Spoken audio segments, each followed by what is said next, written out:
Hello, hello, hello, and welcome to another episode of the Crispy Compact Communiqué, the 2020 ridiculous shortened virtual Zoom Skype mashup of the Crispy Noodle podcast. Do you have any other adjectives you want to throw in there? I don't know. Every week it's something different at this rate. Thank you guys for tuning in. I am Rich Liebig. I'm Michael Costanzo.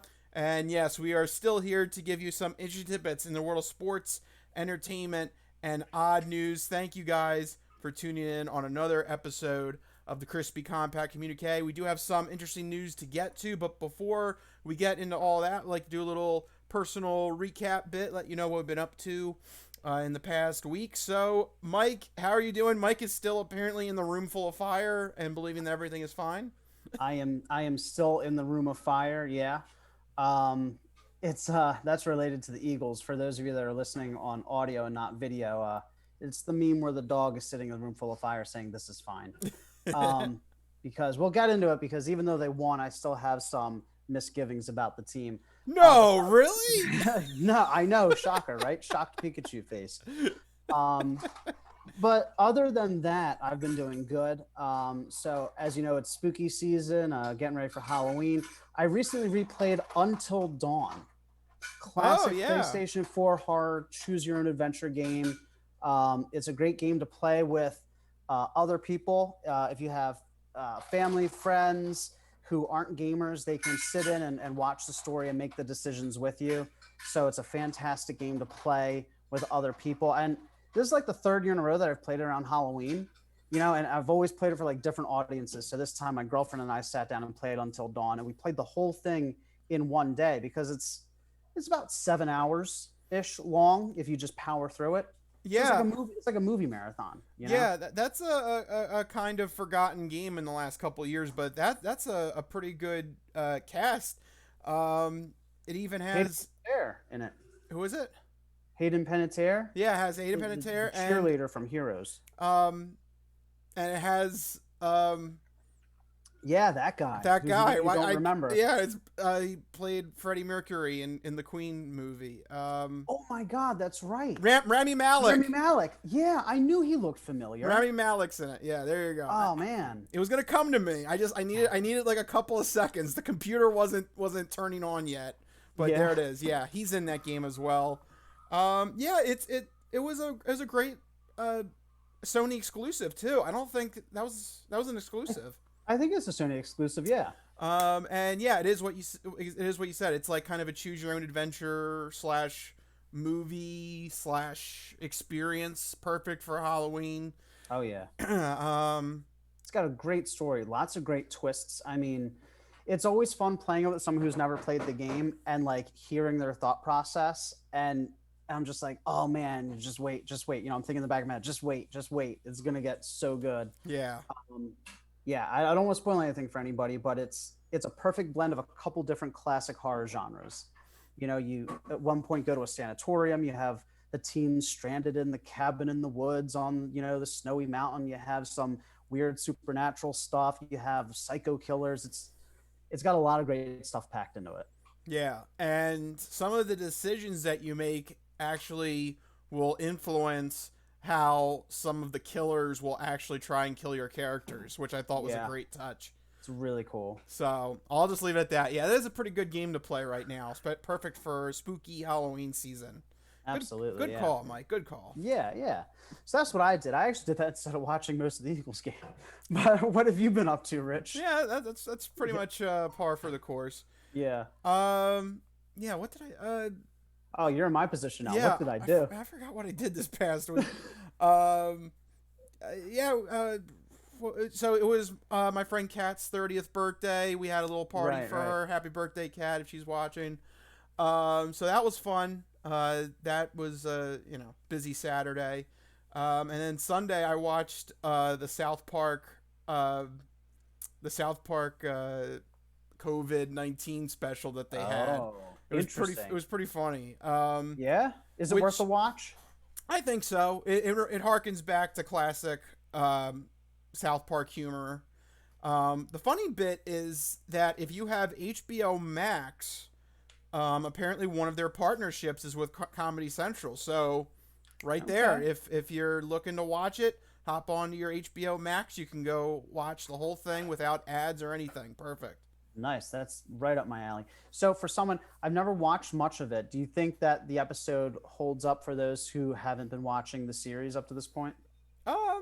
I mean, is it standalone? I guess I'm one. Oh yeah. The topic is standalone, but I mean, okay. Obviously, what humor is in South Park. Right. If you've watched an episode of South Park and you don't like the humor, then you're not gonna like the COVID-19 special. But it was still pretty funny, and I enjoyed it. And I just love Mr. Mackey. Mr. Mackey's my favorite character. You've had that teacher that just always is like too mellow, okay, children and drugs are bad, okay. The reason why drugs are bad is because the bad people use the drugs, okay. Like, you've all had that one teacher just like, how did you make it this far in life? So, yeah, it's a good show. They're still pumping out quality episodes. And just fun fact, if you have HBO Max, you can watch that episode and any episode of South Park through their partnership with Comedy Central. This is what I've been talking about with HBO Max. They've really done a good job of separating that this is a whole new enterprise, because the HBO Max has partnerships with Comedy Central, Turner Classic Movies. That's where I recommended Film Noir a couple weeks ago.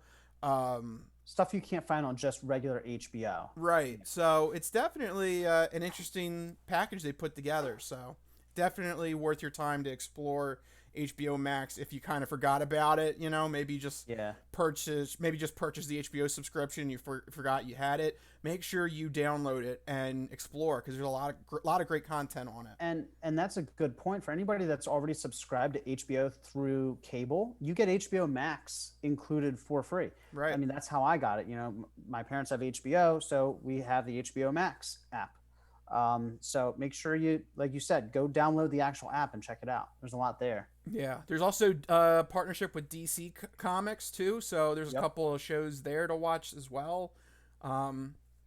So yeah, I'm definitely burrowing through the whole entire catalog these past couple of weekends. So eventually I'll get through all of it.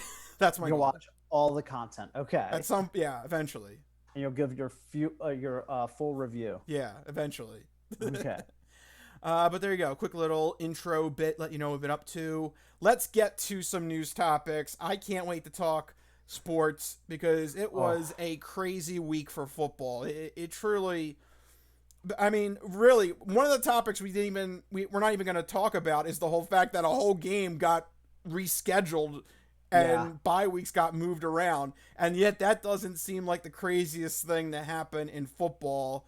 Nope. The craziest thing, besides the Eagles, which we'll get to in a minute, might be the story of the Houston Texans.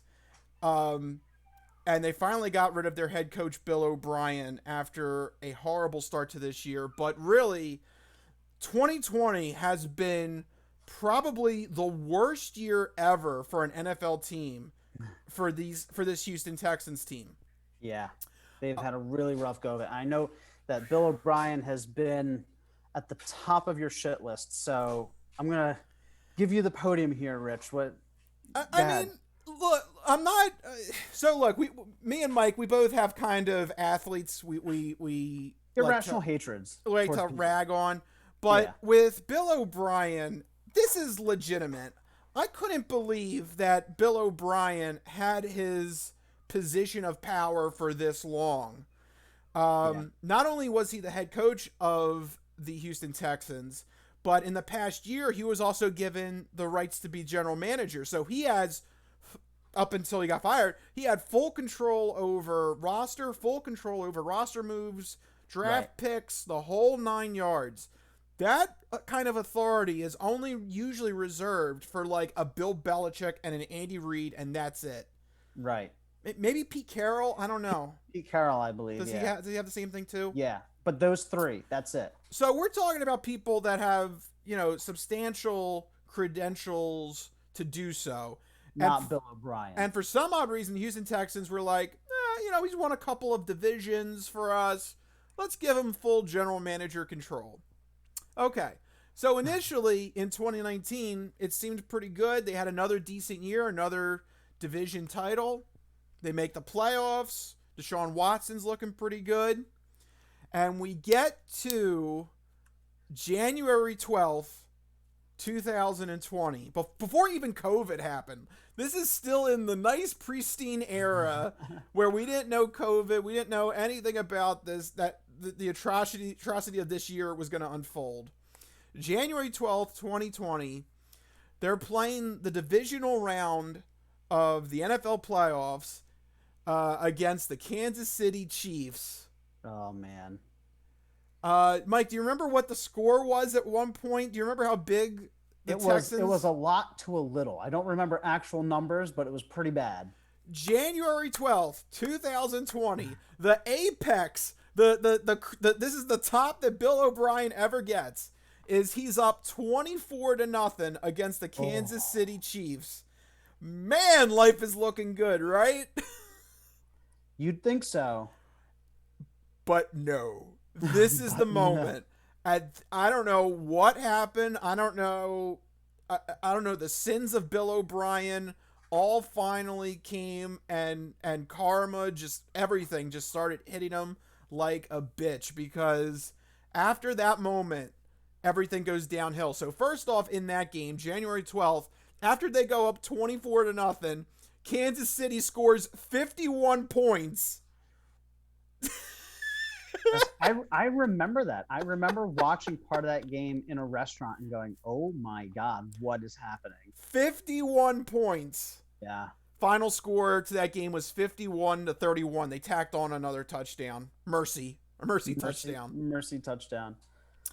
All right. That was the beginning of the end. All right. Maybe that was one game. All right. Maybe just things in the second half or whatever just didn't drive Bill O'Brien's way.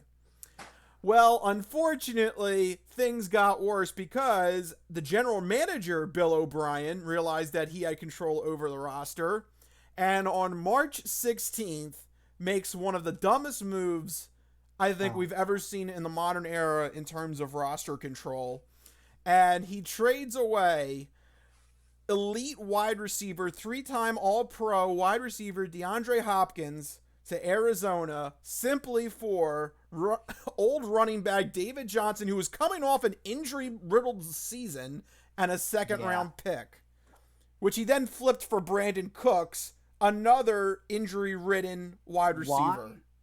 Why? Oh, my God. So, all right. Okay. There's no excuse for that trade. I mean, I'm trying to pull up their stats right now for the current season just to see how they're doing. Let's see. David Johnson has 197 yards on the year for 2 touchdowns. And DeAndre Hopkins has...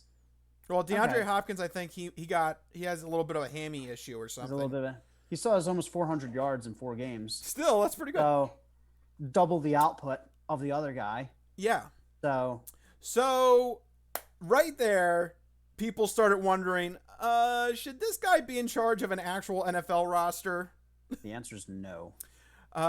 Things continued to get a little bit questionable as on April 24th, Bill O'Brien then re-signed offensive lineman Laramie Tunsil to a 3-year, $66 million contract extension. Go ahead. Oh, what did you want to mention? I was going to say, I'm glad you brought up Laramie Tunsil because that was one of his first boneheaded moves. Yeah. Trading 2 first-round picks and a second-round pick for Laramie Tunsil. I mean, how much that... Yeah. There's a lot wrong. So it'd be one thing if Bill O'Brien was bad as coach but great as GM, or bad at GM but great as coach. But it seems like they're getting the worst of both in him. Yeah. So go ahead. Usually, we're both Andy Reid fans. Usually we'd probably say, oh, reinvest in your offensive line. That's pretty cool. But unfortunately, the cost of this is way too steep because in that extension, $50 million of it is guaranteed. It's a lot. Yeah. So especially for a player you've already sunk like three high value draft picks into. Yeah. So good luck with that. And like Mike mentioned, both the first and the second round picks of the Texans this year belong to the Miami Dolphins. 2 first-round picks and a second-round pick. Yeah, so they don't even have draft picks to rebuild this team. No. Bill O'Brien single-handedly sunk this team. Yes. And then, of course, as we've seen this year, the Texans lose. They go 0-4 to start the season. And they had a chance to win a game against the Vikings, who were also winless, and they choked it away. So after an 0-4 start, after all these questionable moves, after the blown playoff game, finally it was time to just cut bait, and the Texans finally fired Bill O'Brien after this horrendous 2020 year. Literally, January 12th, everything was looking great for this organization. And in the span of 9 months, everything has gone to shit for the Houston Texans. That's pretty much par for the course, though, this year. I mean, I don't know. I just feel bad for the Houston Texans because they should have had at least some sort of semblance of a playoff run, especially after the team that they had last year. And it just never came to fruition. And Bill O'Brien just found a way to mess it all up. And now this team is far worse than they were just 9 months ago. And that's what I was going to say, is that this really sucks for the team and the fans because, you know, I know you have to cut ties with the head coach, but now this interim guy is going to jump in here. And what's he working with? Almost nothing. He has nothing to rebuild with. He has nothing on the field currently. How are you going to hire a new general manager and then you have to put like the disclaimer, we don't have any first and second round picks, by the way. So good luck. Good luck with making a team with nothing but third and fourth round picks. You know, it's one of those situations where they could be bad for a while because of the hole that Bill O'Brien dug them into. I mean, the Laramie Tunsil thing, I know you point to the DeAndre Hopkins thing as one of the most boneheaded moves, and I agree. That was really boneheaded. But the Laramie Tunsil thing, I think you could trace everything back to that, because the amount of draft capital that they sunk into acquiring this player, they had to make drastic moves then to recoup those picks. And they made a whole bunch of boneheaded moves after that, trading players, acquiring players, and doing all that shuffling. That's not how you build a team. You're supposed to build from the draft. You're supposed to, you know, find a steal here and there, not sell the farm for 1 or 2 players every year, because it makes it impossible to continue growing. Yeah. And then you start the season 0-4, and, you know, it's completely expected because of everything that had happened in the previous 2 years. Yeah. So, unfortunately, well, I mean, fortunately for me, because I never liked Bill O'Brien. Well, you hated Bill O'Brien. I did. Yeah. You're loving this moment. This was finally due. Karma finally came and bit Bill O'Brien in the ass, so I'm happy about it. But I do feel bad for the Houston Texans fans. Yeah. Oh, absolutely. They had such promise between Deshaun Watson, DeAndre Hopkins, J.J. Watt. They had a lot of stars on this team, and first off, they never just seemed to make a deep playoff run, which I think you can tie to Bill O'Brien. Probably. And now it just seems like all is lost. I mean, seriously, how do you even sell, like, trying to, like, get a new head coach or GM? Like, for the next year or two, there'll be somebody. For the next year or two, this is going to be barren. This is not going to be a fun project. They have to be committed to a couple of bad seasons. I know that sounds terrible, but when you're rebuilding, you have to keep expectations in check, and you have to make tough choices. They have to cut ties with fan favorites.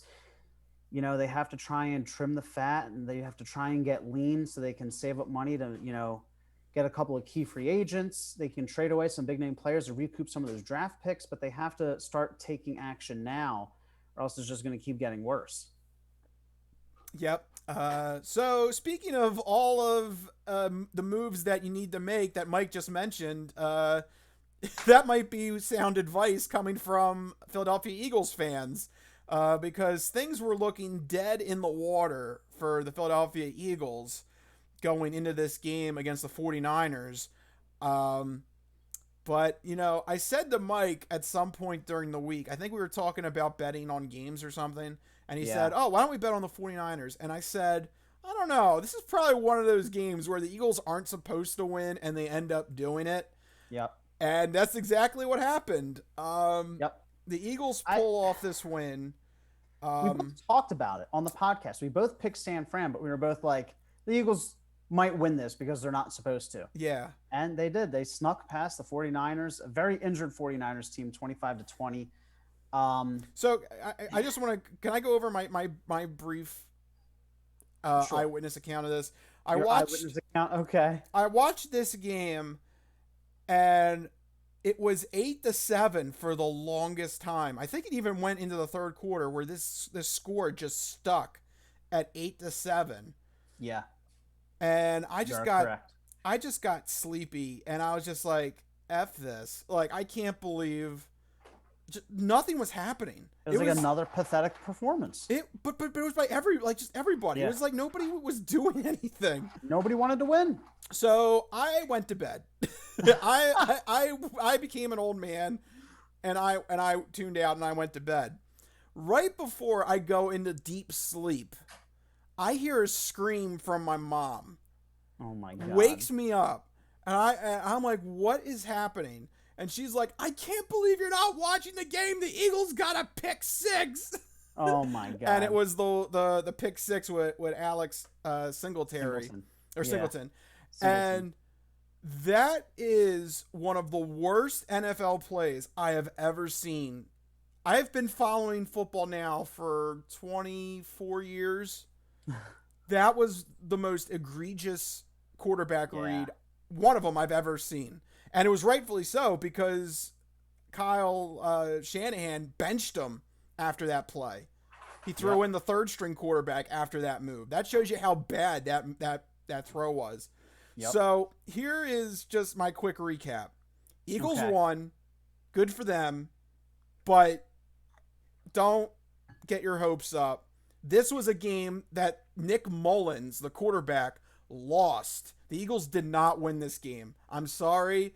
Don't find hope in this. Don't get your hopes up. If it wasn't for that pick six, the 49ers would have won this game. Yeah, no, absolutely. And not just that. I mean, the Eagles played terribly in other aspects of the game. Yes. Kittle run free, 15 catches, 180 yards and a touchdown, 116 yards on the ground. You know, we had second and third stringers. The third stringer, Bethard, almost came back. Yeah. It came down to a last-minute Hail Mary. You know, we won by 5.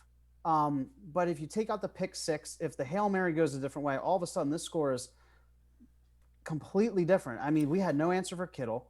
We had no answer for the ground game. We still have no answer for Carson Wentz. I'm sorry. This game doesn't absolve him at all. He looked a little bit better, but he still threw an interception. He still got sacked a couple times. I mean, better than previous performances, but a far cry from where he was in 2017 and even 2018. Now, part of that, of course, is the injury to the specialist positions, wide receiver and tight end. We were down our top 3 wide receivers. We were down Dallas Goedert, starting tight end. Miles Sanders is being load managed. I know you hate that concept, but Miles Sanders is being load managed. Fulgham, I don't even know who this guy is. Fulgham was our leading receiver, the only one to score a touchdown. On defense, Singleton. Who are these people? I remember I watched a little bit of that fourth quarter and saying, I don't even know who these people are. They're flashing me these players. I'm like, who are we playing with? So part of it is definitely the specialists being injured. You know, Deshaun Jackson, Jalen Reagor, Alshon Jeffrey cannot get on the field.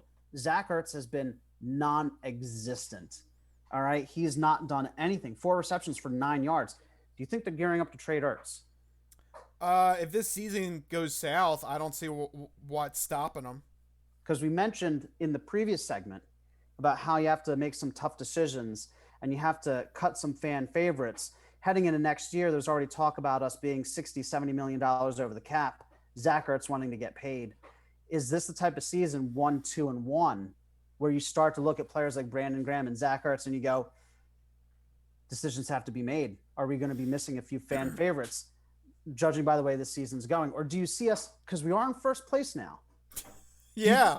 Because this is the weird situation. It's a train wreck. And we all know it's a train wreck. but we're still technically in first. You know my opinion. If you're going to suck and get a better draft pick. If you're going to win and go deep into the playoffs. I hate this middle ground. We're going to get into the playoffs at what, 6-9-1.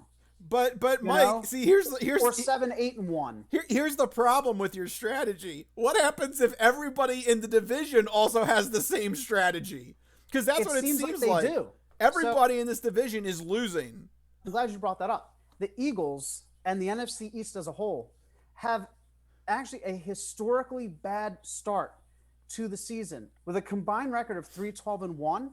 That ranks second since the AFL-NFL merger in terms of worst overall division starts. The worst one being 3-13. The tie saved us. The tie with the Bengals saved us from having the worst division record in the first 4 games of a season. Things are not looking good. What do you think?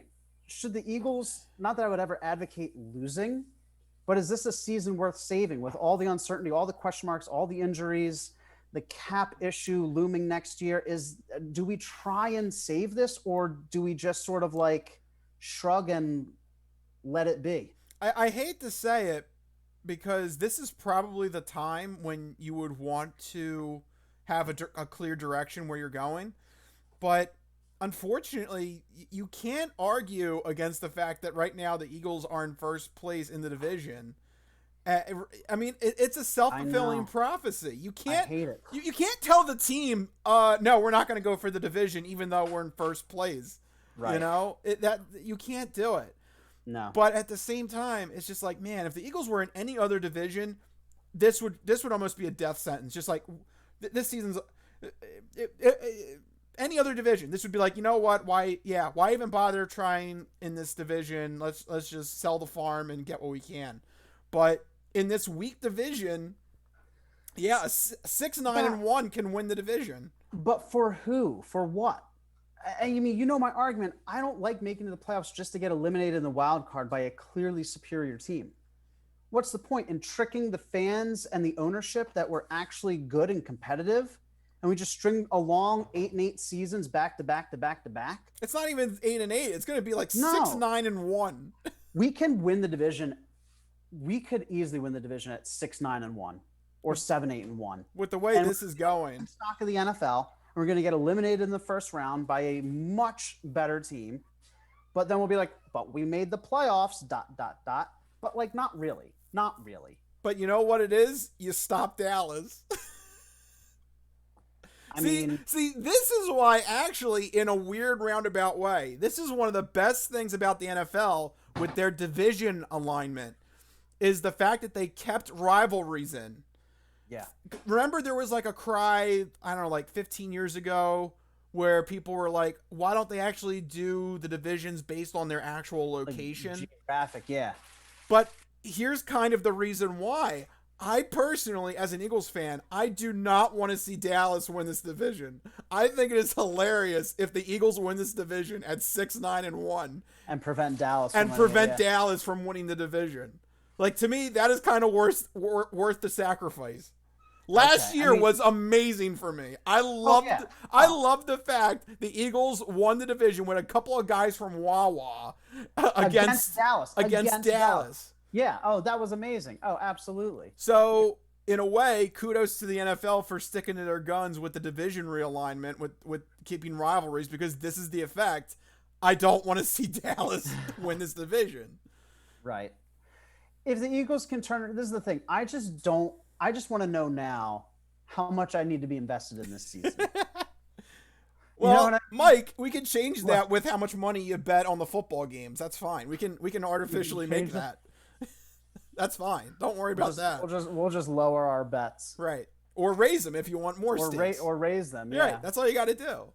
Then you'll really care about the games. Hey, remember that time we made $65 each by betting against the Eagles? Yeah. In the Miami Dolphins game? That's right. Hey, look, you got to take the odds where they are, you know? That's right. When you see value in a bet, you make it. Scared money don't make money. Wow. Okay. You are becoming more and more of a gambler as we speak. Anyway, we went off on a random gambling topic. Go Birds. I guess. To conclude. We'll have to see. Maybe they can turn things around. I just want to watch good football. I just want them to be competitive. Well, you won't find that in the NFC East. I don't want to watch guys from Wawa struggle to barely eke us out over a third-string quarterback and a half-injured San Francisco 49ers team. That's not what I want to watch. I want to watch Mike, competitive football that's exciting. No, you're not going to watch that. Get that. You're not going to get that with the NFC East this year. No. It's not happening. No, so apparently not. Move along to other teams, which is a good transition to our fantastic 4 picks for the week. We have 4 games that we think you should keep an eye on, and we'll give our predictions on those games. Mike, what are the 4 games we're going to talk about? First, I just want to comment. It's really weird doing this without the music for the past couple of weeks, because normally, under normal circumstances, we would have the music. But nevertheless, the show must go on. Yep. First up, we got a couple of undefeated teams in the AFC. The Buffalo Bills traveling to Tennessee to face off against the Titans. It's a Sunday 1 o'clock game. Rich, who do you got in this one? I'm really liking both these teams, both kind of not surprises, but I like to see that they're continuing to pick up where things left off last season with the wins. Yes. The thing that's going to be weird, and this is a huge X factor, is the fact that I know where you're going. The Titans got a random bye week after the COVID scare they had to go through. Actually, technically, as of this recording, they are not out of the woods yet.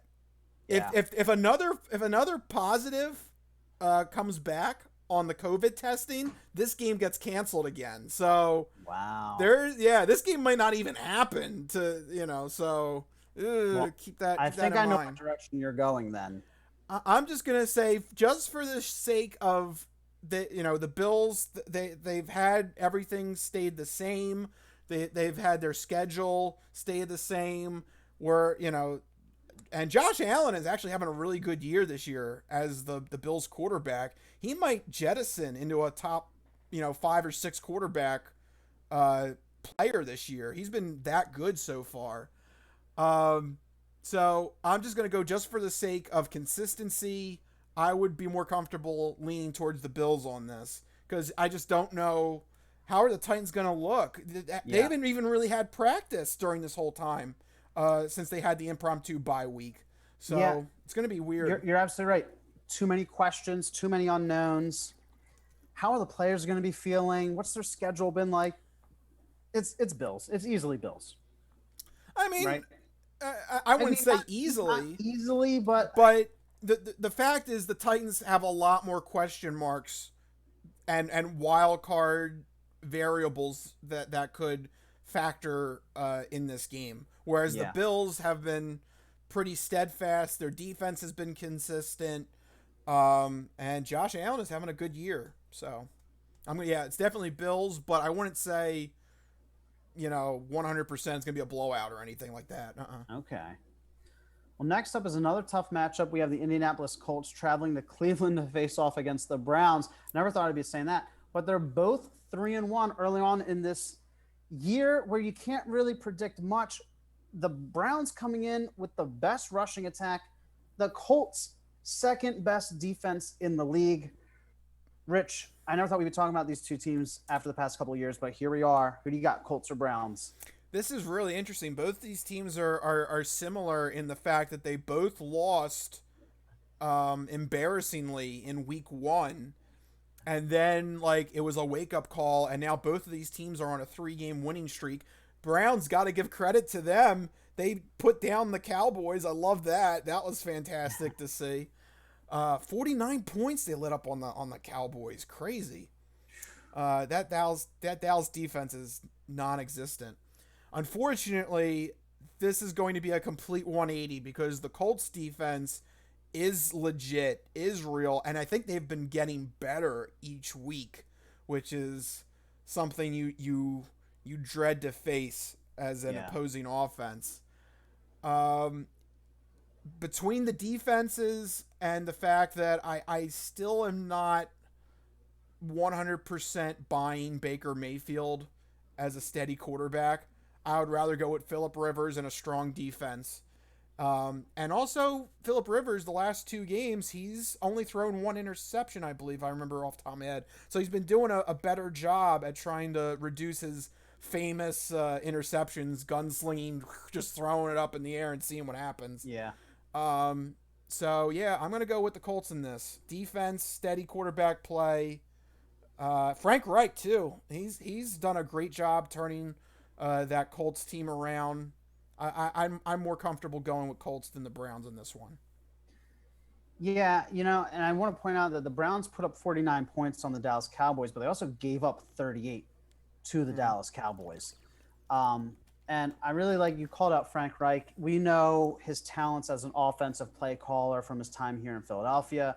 As you mentioned, that defense, they've been playing weaker opponents, but they're shutting down weaker opponents, which is what you should expect to see from better units.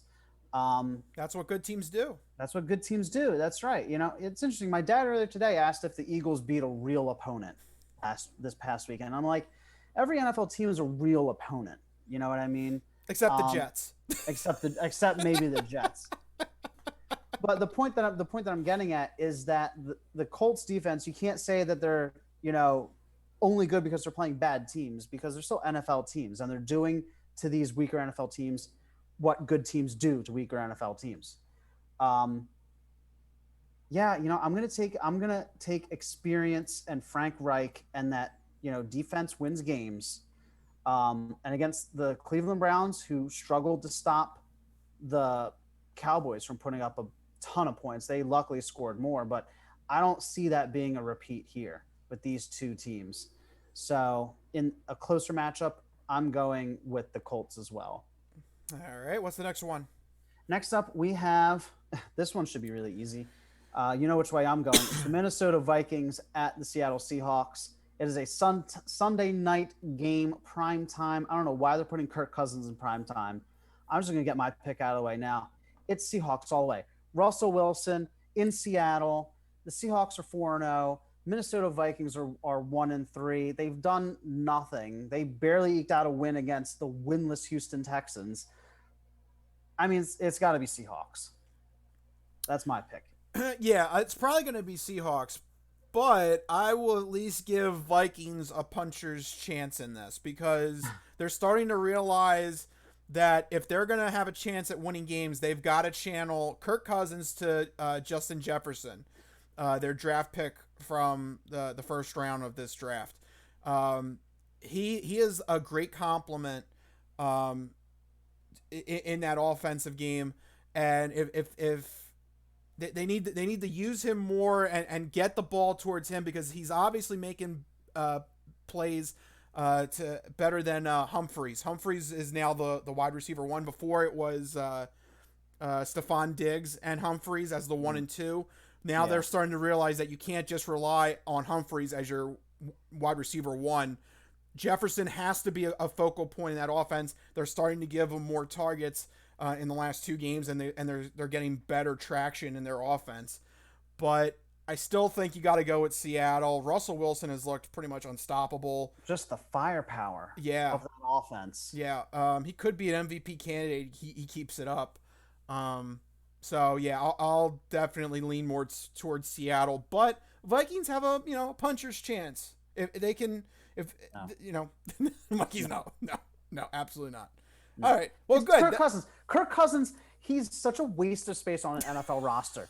They paid him so much money to take that team from 13-3 to like 8-8 and 9-7. Congratulations.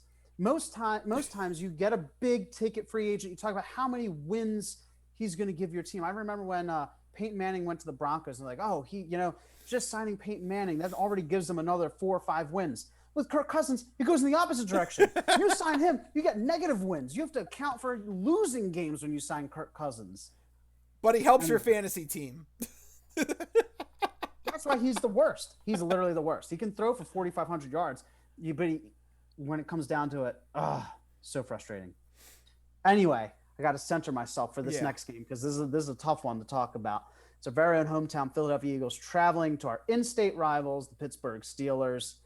Rich, do the Eagles stand a chance against the Steelers?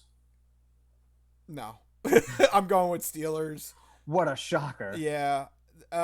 Actually, Steelers were another team that got hurt by all this COVID rescheduling and stuff. They were supposed to play last week against the Titans.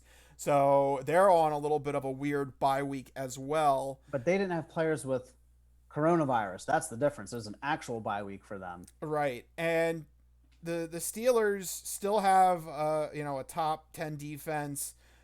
Ben Roethlisberger, in the first 3 games we've seen from him, he's looking like classic Roethlisberger. I think he's had 8 TDs and 1 interception, so he's been doing pretty decent. And of course James Conner, a decent running back as well. I mean, I see that, a decent working offense paired with a strong top 10 defense. All right, that looks like an NFL team. And then I look at the Eagles and I'm like, no, Steelers. It's a little bit different, yeah. Yeah. I will say this for the Eagles. Their defense has been getting better as the weeks go on. Is that due to the level of opponent that we're playing? Is that due to the actual, defense that we're putting out there? That still remains to be seen. But I will say this, Darius Slay is looking like he's everything he was cracked up to be. The defensive line has really been showing up as of late. Does that mean they can pull off one against the Steelers? Probably not. This is the thing. I'm looking at the league rankings right now, and they're very similarly ranked in terms of actually offense and passing and rushing. It's the defense that is going to be the differentiating factor here. The Eagles are actually ranked 11th. The Steelers are not the top 10. They're the top defense. Oh, there you go. So with Carson Wentz having the struggles that he's been having, no matter how good our defense is, I don't think that it's enough for Carson Wentz to try and overcome the top-ranked defense in the league.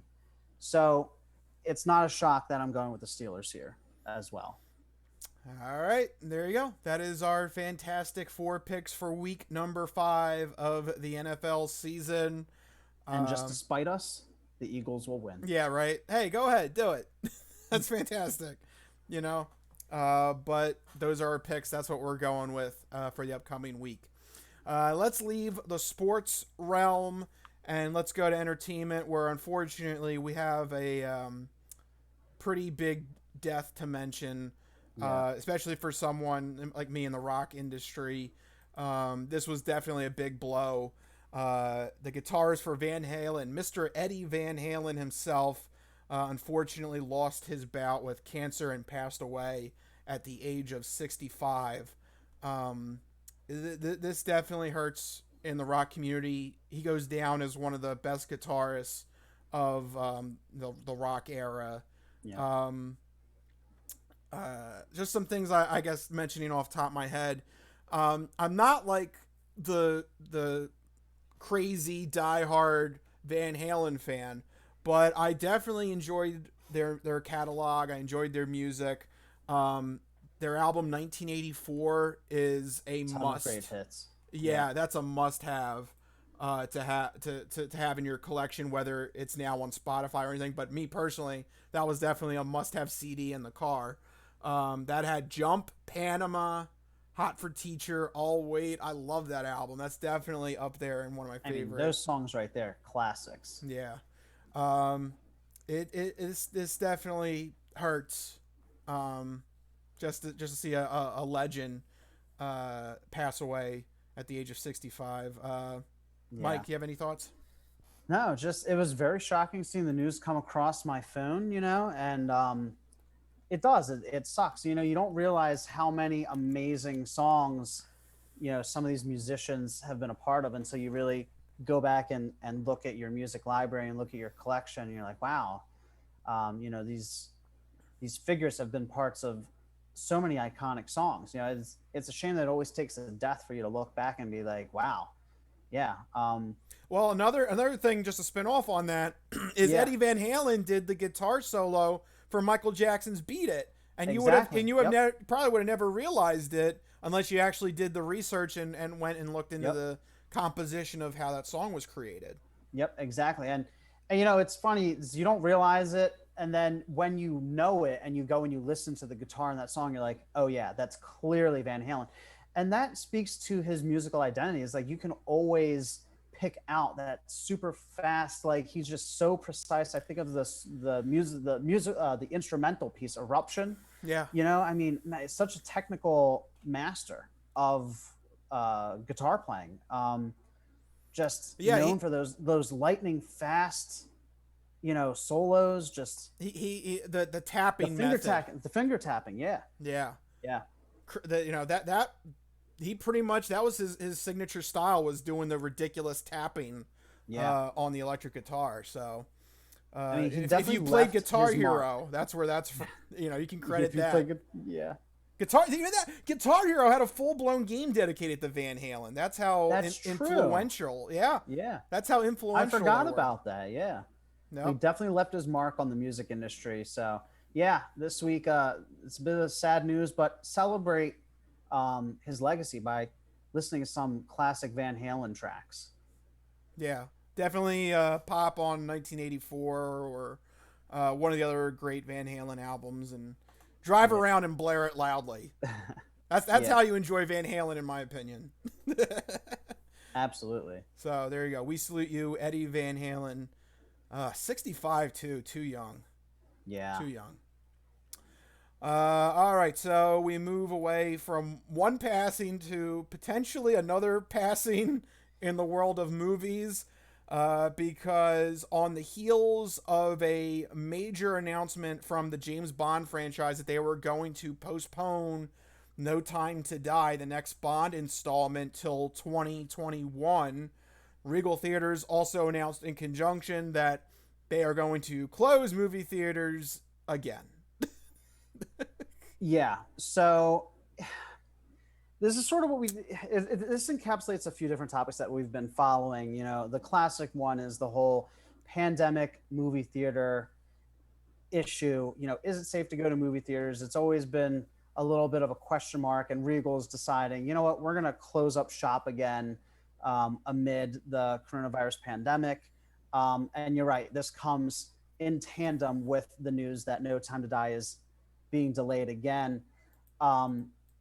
It's interesting to note here that No Time to Die moving out of its slot basically leaves October and November completely empty for theaters. So Regal closing is twofold. One, it's concerns over the pandemic. They can't have theater goers getting sick. That's bad. But also, there's nothing to show. There's literally no movies coming out right now. I've said it once, I'll say it again. All year, finding news for entertainment has been really tough outside of video game news.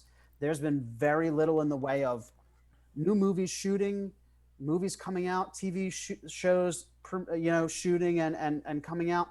So other than video games, it's been very bare. And now these theater chains are really feeling this pressure.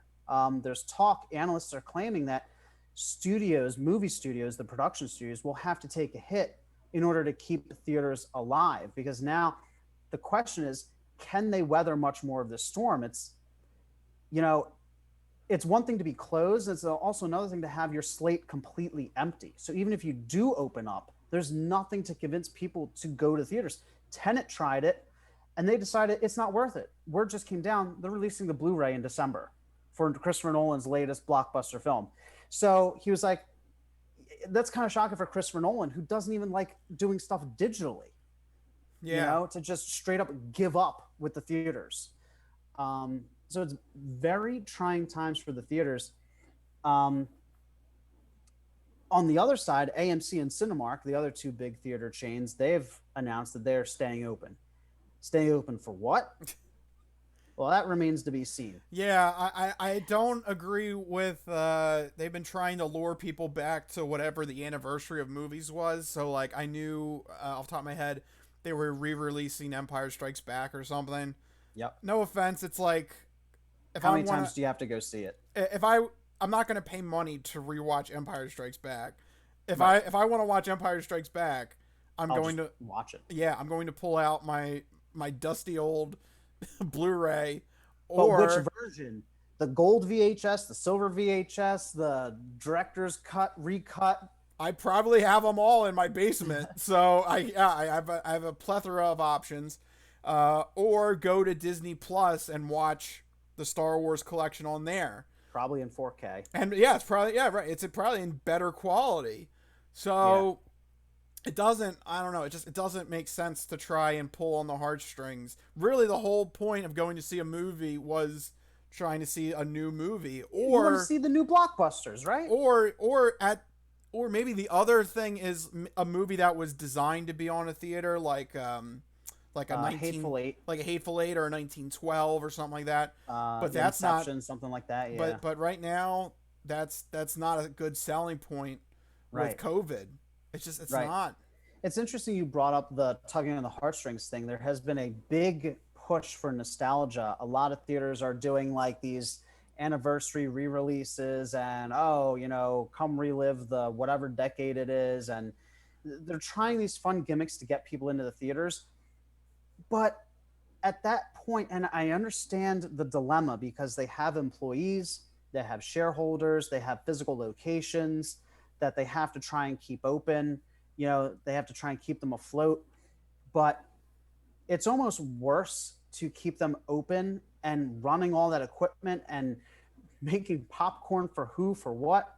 You know what I mean? It's like, it just seems like a money sink to try and keep them open instead of just shutting the doors. And I know that sounds terrible and callous, but I mean, I don't agree with it, but the people owning the businesses, if they want to be able to show No Time to Die in 2021, if they try and stay open through the holidays and show, keep empty theaters open, they might not be around to show it in 2021. Yeah, that's why I think Regal is probably on the right track here. There's no new movies to show, so why even bother keeping the whole thing afloat? You might as well just shutter it down, save your resources, and then come out swinging. Hopefully in 2021, when COVID is hopefully taken care of on a better scale, and hopefully there's a vaccine. Basically, you can't expect the movie theater industry to get back to the way it was before there's even a vaccine out. That's a lot of industries.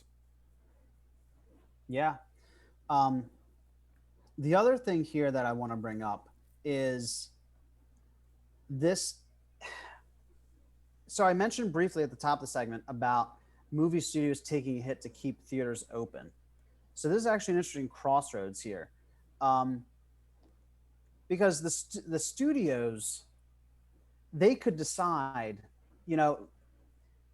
for a while now, we've been lamenting the possible downfall of the theater. Yeah, even before COVID happened. Yeah. Even before this, we talked about how it's only the tentpole films that get shown, and Hollywood is trending in the direction of the big, huge blockbusters, and everything else is being muscled out of theaters. So, do you think Hollywood could be like, this is the death knell for theaters? We can just take movies like The Avengers and instead of charging people $15 for an IMAX ticket, charge them $30 to get it digitally. Because they're definitely trying to. I mean, Disney was very ballsy with Mulan. Subscribe to Disney Plus and pay $30. The other week, I accidentally rented Antebellum for $20, and I immediately canceled that order and refunded it, because why in God's name would I rent a movie for one day for $20 on Amazon Prime? Yeah, that doesn't make any sense. But you can see where these movie studios are thinking, right? Yeah, they're gonna cut out movie theaters eventually. Either cut them out, or I saw an interesting comment online, buy them up. So what do you think here? Do you think, is this a turning point? Could you see movie studios going that route, trying to buy up theater chains, and like Disney has their own chain of theaters, or is that verging on monopolistic? Like, it could be on the verge of a monopoly, but really I think that the easier solution, especially if COVID, let's take worst case scenario. Let's say the COVID crisis let's say the vaccine fails, or the effects from COVID lasts a couple years, and there's no movie theaters. Not to get too dire, but best case scenario, summer of next year is when the first vaccines would be widely available. If COVID lasts longer than we all think, then that's it for movie theaters. And these movie production agencies, they're just going to cut them out of the loop. Just shoot them right over to Disney Plus, Amazon. Cut out the middleman. Yeah, and raise the rates on those subscription services. That's the simplest solution, unfortunately, for movie theater change. It's the path of least resistance. Yeah. So I would be really upset if I wouldn't be able to see movies in theaters, because I always liked going to the theater. I always liked seeing the movies on the big screen, and I know it costs an arm and a leg, but I like getting popcorn. I love popcorn, you know. So it'd be sad to miss out on that experience, but it'll be very interesting to see which way the movie studios go, whether it's more valuable to them to try and convince people to spend more money on a digital release, or whether, because if they're doing that, they have to turn away from the billions of dollars they're making in theaters now, because, you know, we act like they could just shut them out, but at the same time, it was those theater chains that helped them rake in, you know, Avengers rake in over $1 billion, and Titanic rake in over $1 billion, and every big blockbuster film rake in $1 billion. And that's what these studios depend on to fund the rest of their projects. They're crunching the numbers right now. You know, it all comes down to whether or not they feel that they can make an equivalent amount of money going digital, you know, because part of the appeal of seeing the movies is seeing it on the big screen. You know, would you be willing to, you know, gobble up the latest release if it's only digital? I mean, obviously that's been proven that you can with some of the movies being released directly to Netflix and Amazon. I think it just comes down to whether or not how long COVID stays an issue for, you know, because I mean, I'm telling you, if COVID lasts longer than what they're expecting, I think that's game over. Yeah, because no one's going to even want to go to a movie theater just for a health reason, let alone, you know, whatever prices you charge to go see a movie. So yeah, that could be the deciding factor. It really could. Yeah.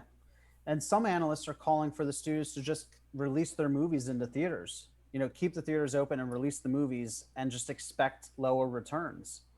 You know, that's another aspect of this. You know, they're saying, you know, if we want to keep everyone afloat at the same time, that's the way to go about doing it. And just, you know, instead of making $1 billion, make $700 million. You know, but that seems very optimistic to think that they would make even that much back. It's very unique times we're in with with the entertainment industry. We stopped reporting on each delay, but early on in the pandemic, it was always interesting to see these movies leapfrog each other to try and avoid opening. And then Tenet finally bit the bullet and failed. And so now you see, again, all this, like I just saw the headlines today, like 3 or 4 movies got pushed back to 2021, 2022. There's not going to be any movies until probably, I'm just going to call it right now, No Time to Die is going to get delayed again. It's already been delayed like 2 or 3 times. Yeah. So you're right. It does come down to how well the pandemic is being handled, and whether studios decide to try and go digital or to try and take a small hit to actually release their movies and take that small financial hit. Yep. We got to end the discussion there because we have sports entertainment and our third category of topics. We got to get to some odd news. It wouldn't be an episode of the Crispy Noodle without some wacky odd news. That's right. So the odd news that I chose this week is actually pretty short, but really funny to imagine. Okay. And unfortunately, this one does not have a mugshot. So everyone, you're going to have to use your imagination. But luckily, I do have a pretty good police report here. So hopefully that will suffice for this week. We are going to follow the case of the 5 Fat Girls gang. Wait. Yes. The 5 Fat Girls gang. Yes. Why? This is, first off, this is happening in Toledo. So sorry, Mike, not a Florida one. But Toledo's in Oklahoma, isn't it? No, or is that Ohio? Isn't it Ohio? Now I feel like an idiot. Now you put me on the spot. Now I forget. Sorry. I'm gonna look it up. Yeah, look it up. Toledo. I think it's Ohio, isn't it? It is Ohio. Damn, I was gonna sing Oklahoma. No Oklahoma for you, Mike. You can sing Ohio if you want to sing Ohio. What does Ohio have a song? Yeah, but it's not a very happy one. You can play the Cleveland song. Come on down to Cleveland. Again, it's not Cleveland. But it's not Cleveland, it's Toledo. So. Damn. We have no funny things to say about Toledo. Yeah, sorry about that. Okay. But this story... It is funny with the 5 fat girl... What is it? The 5 fat girls gang? Yes. Okay. So, we're going to follow 44-year-old Scott Gibson. This doesn't sound like a fat girl. No, this is the victim. Oh, this is the victim. Yes. Okay. He made a police report where he said that early in the morning last Tuesday, he was going to the grocery store to get a gallon of milk. Okay. Very important. He had to do this first thing in the morning. Well, you need milk for your cereal, for your coffee. There's lots of reasons that you need milk in the morning. That checks out. By the way, I also checked into this. He's single. So for those that are wondering, like, did he have a kid? Did he have a baby? No. He just really loves his milk. He needs to get his milk. I don't think there's anything weird with that, Rich. What do you put in your cereal? Do you have a cereal with water? No, I like my milk, but like first thing in the morning, like this is supposed to be early, like when the store opened. Like, yeah, he wants to beat the crowds, and he needs to have his cereal. He's right there. Oh, I need my milk. Yeah, absolutely, okay. Absolutely. All right, good. So there you go, Mike. The only thing he was buying was just milk. That's it. He's pacing outside of Acme going, oh my God, I can't wait to get in there and get my milk. Yes, very important. He needed this gallon of milk. What kind of milk? Was it Lactaid? They have oat milk now, which I don't think is a real thing. They have soy milk. They have... It just says gallon of milk. I'm sorry. You're going to have to... Not enough details, man. All right. Well, apparently we've established that he's just pacing outside of this store waiting for it to open. Pacing eagerly. 7 in the morning, needing to get his milk. He needs to get his milk on. Okay. Okay, so he goes in the grocery store and he buys his gallon of milk. Okay. Everything's going good. And then he decides to go walk over to the parking lot into Kentucky Fried Chicken. Well, because what goes better with milk than fried chicken, of course. Yes. Of course. Have your fried chicken with a tall glass of milk. That sounds delicious. 7 in the morning. I need to get 7 in the morning. I need to get my Kentucky Fried Chicken on. That's a breakfast of champions, Rich. I'm gonna wash this Kentucky Fried Chicken down with some milk. Oh. Yeah. Oh God, that sounds terrible. Yeah. Okay. So he goes to Kentucky Fried Chicken. Okay. And that's when, after he purchased Kentucky Fried Chicken, he walked down an alley. And he claims in the police report he was surrounded by, quote, 5 fat girls lined up in a gang. Lined up in a gang? Okay. Yeah. Just raring to go. Just raring to go. They've been lurking in this alley waiting for somebody to walk by. Hey, buddy, we noticed you got some milk and chicken. Hey, buddy. I didn't realize milk was in such high demand that people are forming gangs to mug people for their milk. Yeah. Okay, so the 5 fat girls gang was lurking in the alley. Yes. When Milk and Chicken guy walked by. Right. As described in the police report, Scott notes that the 5 fat girls gang then demanded that he surrender his milk and chicken. Yep. Then, believing that this was all one big prank, Gibson laughed at all of them. Yeah, because it's ridiculous. Well, unfortunately, he forgot that if you're going to call them a gang, this is a gang. That's when they all started punching him over the milk and chicken. Jeez, all this over milk and chicken. What a weird combination. What are they going to do? So they mug this guy for his milk. What then? They bust out some glasses like, ooh, yeah. We did it! Yay! Tall glass of milk. We did it! Take that, America. I don't know. Take that. Take that, yeah, Toledo. We showed them. Take that, Toledo. We're not gonna be sheep to your high milk prices. Okay. um, My God. yes. Uh, So they also took his cell phone too. So they okay, didn't want that's him. probably They didn't want him to call backup.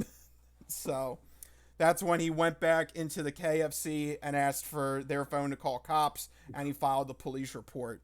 And as of the recording, that's it. Nobody knows who these five fat girls are in this five fat girls gang. there's just Nobody five knows. fat girls. Nobody knows what they did with the milk and the chicken. Um, That's this that. I don't Well, know.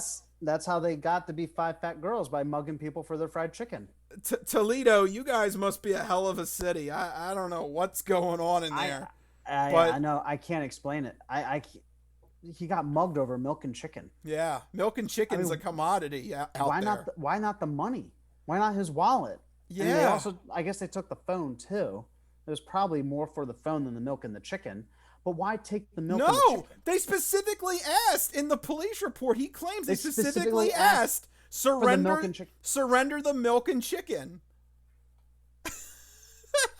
But okay, sure, yeah, maybe they were really hungry. They were just really hungry. Yeah, I They mean were five fat girls. that that is true, and they are hanging outside of a KFC. Yeah. So that's so weird. What happens if they picked a target that didn't have enough chicken for all of them? That's awkward, Yeah, right? What happens if he only got like three pieces? Or I don't know what they have at KFC. Like, what happens if he only got like three pieces of chicken? What, are they going to split three pieces of chicken between five people? Or the other two people just get milk? you only get like a bite. You get a bite. Yeah. I feel like Oh my. this would be a really weird like West Side Story. Like we got the chicken, we're coming for your milk, Here we go. Why West Side Story? I don't because it said gang. That's the thing. And that's immediately what you thought of? Yeah, Just a dance fight over milk and chicken? yeah. Okay. How else do you have a gang fight over milk and chicken? I don't know. I guess Yeah, by process of elimination, that's the only way to do it. yeah. So Oh my God. there you go, a true police report there. So I don't know. Anybody living in Toledo, watch out. They're gonna get your milk and chicken. They're coming. And on a side, less family friendly note, don't Google five fat girls gang. Okay. Mike has a very interesting search history. Well, now I do. I hope your girlfriend knows that it was all for researching in the podcast. It was all for research. Of course. Very good. Yeah. Very good.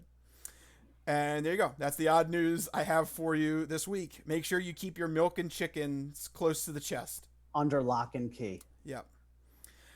Before we officially wrap things up, let's go over some apocalypse activities besides stealing milk and chicken. What else would you like to recommend people do this weekend? Like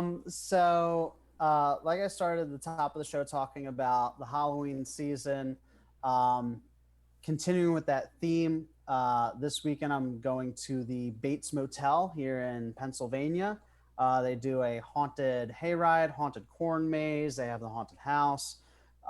Because of the COVID restrictions, they've turned their haunted hayride into a 25-minute haunted hike through the woods, which I think is creepier than a hayride because you're just walking through the woods at night as I guess people are like jumping out at you and like there's creepy stuff happening. So I'm really excited to see what that's all about. I've only been to the Bates Motel once.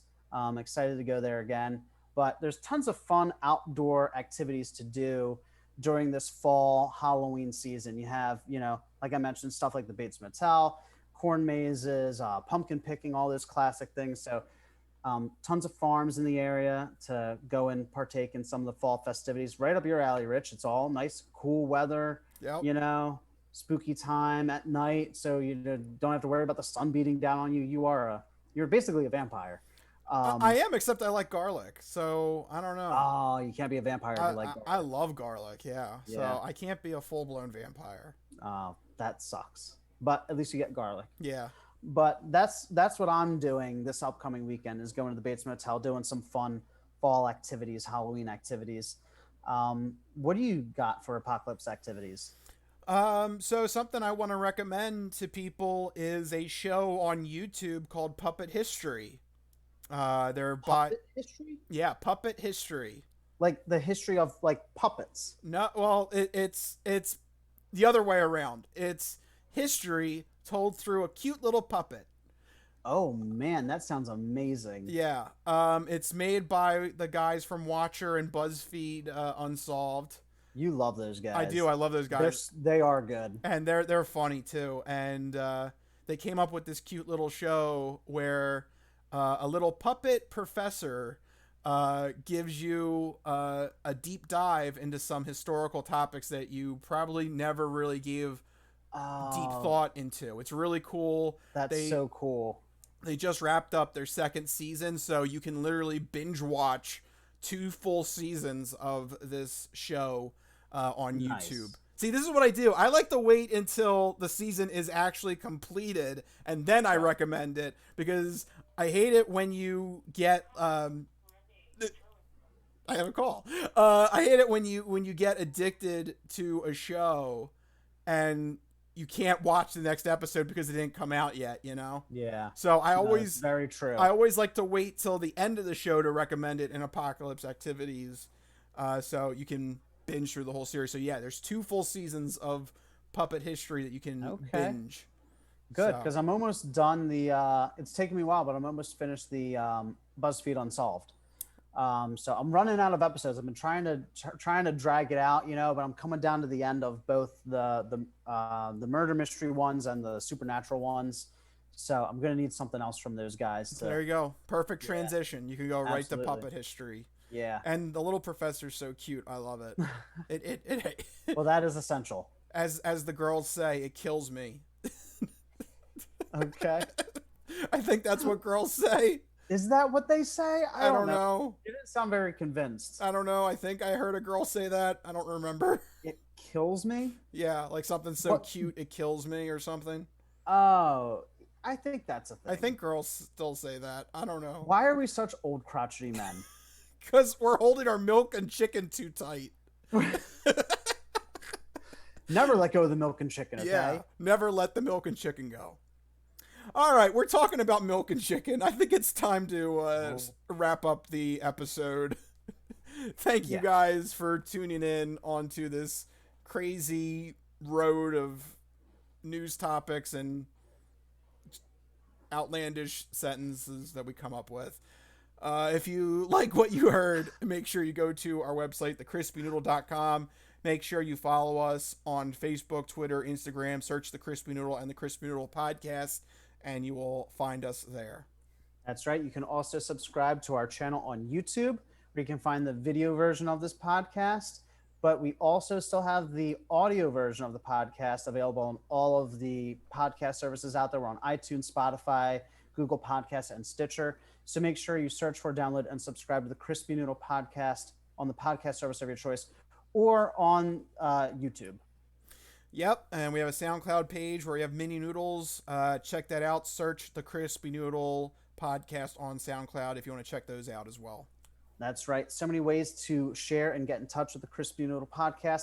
If you want to get in touch with us individually, you can find us on Twitter. You can send all of your sports, entertainment, and odd news recommendations there. You can find me. I'm at Mikey Costanzo, MikeyCostanzo. And I'm at Rich Liebig, RichLiebig. Find us on the Twitters and send us things you want us to talk about for future episodes. But for right now, it's time to wrap this up. This has been the Crispy Compact Communiqué, a nice little shortened version of the Crispy Noodle Podcast. Let us be the Crispy Noodle in your vegetarian salad of life and boring news. That's going to do it. We'll see you guys next week. See you guys later. Bye-bye.